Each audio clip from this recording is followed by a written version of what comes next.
Perkenalkan, saya Widya Iswara dari PPSDM Kementerian Dalam Negeri Yogyakarta. Saya Dr. Hajah Muji Estiningsih SHMU. Pada kesempatan kali ini, saya ingin menyampaikan materi pembelajaran pada agenda kedua, yaitu pelatihan kepemimpinan pejabat pengawas. Apakah agenda 2 itu? Yaitu kepemimpinan melayani. Artinya pemimpin siap melayani. Materi pelatihan yang dikemas pada agenda kedua adalah diagnosa organisasi, kepemimpinan kreatif dalam pelayanan, membangun tim efektif, dan kepemimpinan dalam pelaksanaan pekerjaan. Nah, pada kesempatan kali ini saya ingin menyampaikan tentang diagnosa organisasi. Tujuan dari pembelajaran diagnosa organisasi adalah mendorong peserta untuk memahami apa yang menjadi isu strategis organisasi, apa yang menjadi isu strategis tingkat nasional dan di instansinya masing-masing. Tujuan pembelajaran berikutnya yaitu pejabat pengawas harus mampu untuk mendiagnosa organisasi, baik secara personal maupun organisasi, baik internal maupun eksternal. Dan tentunya bagaimana keterkaitan dengan agenda yang berikutnya, yaitu pejabat pengawas mampu untuk membangun tim efektif, karena untuk mendorong terwujudnya kepemimpinan yang kreatif dalam pelayanan, maka pejabat pengawas mampu untuk memprioritaskan apa yang menjadi masalah pada kewenangan level pejabat pengawas. Baik Bapak Ibu sekalian, strategi pembelajaran pada kali ini yaitu yang bisa saya sampaikan bahwa ada 3 materi pokok bahasan. Materi pokok pertama yaitu konsep isu strategis. Materi pokok yang kedua adalah konsep tentang analisis diagnosa organisasi. Materi yang ketiga adalah tentang analisis perumusan pemecahan masalah tentang pelayanan publik pada sektor organisasi di unit organisasinya masing-masing. Untuk strategi pembelajaran yang bisa saya desain, yaitu materi pokok membahas tentang konsep isu strategis. Pada subpokok bahasan materi ini, peserta mampu untuk menjelaskan isu strategis, peserta mampu untuk memberikan keterkaitan antara isu strategis tingkat nasional, instansi maupun organisasi, dan kemudian peserta mampu untuk memanifestasi atau menerjemahkan kebijakan untuk diprioritaskan pada penyelesaian kegiatan.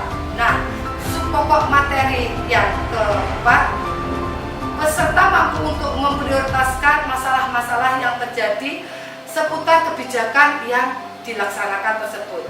Inilah nanti menjadi aksi dari perubahan pejabat pengawas ataupun gagasan perubahannya. Nah, alokasi waktu yang bisa diberikan kepada peserta yaitu kurang lebih 3 JP. Apa metode yang bisa disampaikan? Terjalannya two-way communication, diskusi interaktif, shopping problem dan shopping experience. Pokok bahasan yang kedua yaitu tentang teknik analisis diagnosa organisasi. Nah, teknik analisa organisasi ini peserta mampu untuk menjelaskan diagnosa organisasi, peserta mampu untuk menyampaikan keterkaitan antara isu strategis dan diagnosa organisasi pada tingkat nasional, tingkat instansi, dan tingkat organisasi. Dan kemudian peserta mampu untuk menyampaikan tujuan daripada organisasi, tujuan daripada diagnosa organisasi, aspek-aspek diagnosa organisasi, prinsip-prinsip dan manfaat dari diagnosa organisasi. Dan perlu dipahami, peserta harus mempunyai refleksi diri sebelum melakukan diagnosa organisasi.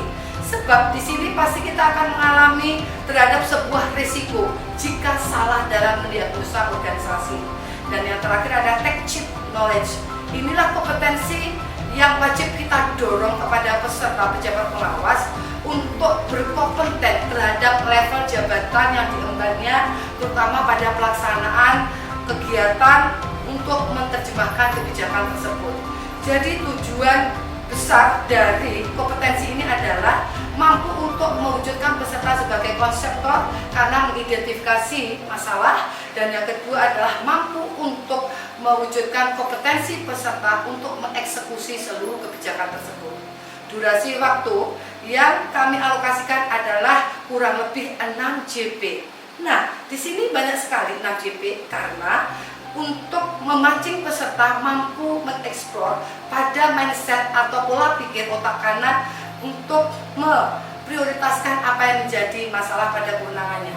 Karena pengalaman saya sejak tahun 2000 membimbing peserta, banyak sekali tidak sedikit pula bahwa para pejabat untuk tidak memahami permasalahan-permasalahan yang muncul seputar kewenangannya.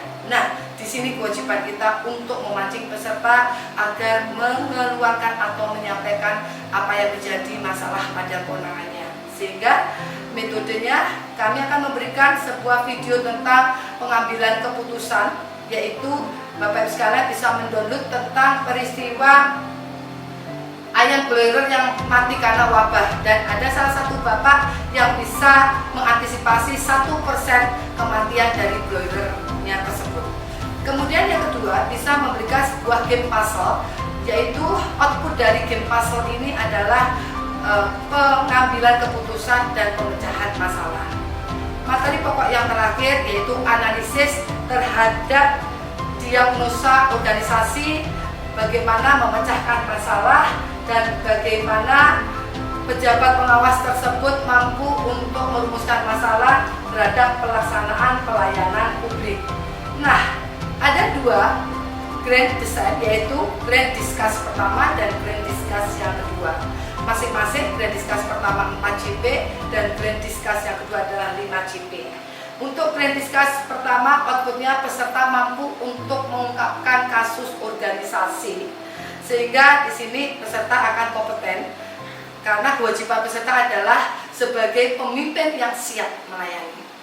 Dan kemudian untuk metode pembelajarannya yaitu diskusi interaktif, presentasi, dan solving problem serta solving experience. Kemudian grand discuss yang kedua bahwa mendorong peserta untuk mampu menyampaikan apa yang menjadi kasus peserta masing-masing di unit organisasi masing-masing. Nah, di sini sama untuk metode pembelajarannya yaitu diskusi, presentasi, kemudian saling ada umpan balik, solving problem, dan solving experience. Demikian Bapak Ibu sekalian yang bisa saya sampaikan, dan tentunya apa bentuk evaluasinya dari 18 JP yang kita sampaikan selama 2 hari, maka Bapak Ibu fasilitator bisa memberikan penilaian terhadap keaktifan peserta di dalam mengakomodir, dalam membangun tim efektif untuk menggali potensi atau menggali masalah-masalah yang ada pada daerahnya masing-masing. Dan kemudian akan berpikir kreatif bagaimana cara menyelesaikan masalah yang baik dengan tidak melampaui kewenangan, karena kita masih memiliki atasan secara langsung sebagai pengambil kebijakan. Demikian Bapak sekalian, semoga strategi pembelajaran ini bermanfaat bagi kita semua, dan never give up, jangan menyerah, tetap kita akan melaksanakan tugas ini sebaik-baiknya. Indonesia Jaya. Assalamualaikum warahmatullahi wabarakatuh.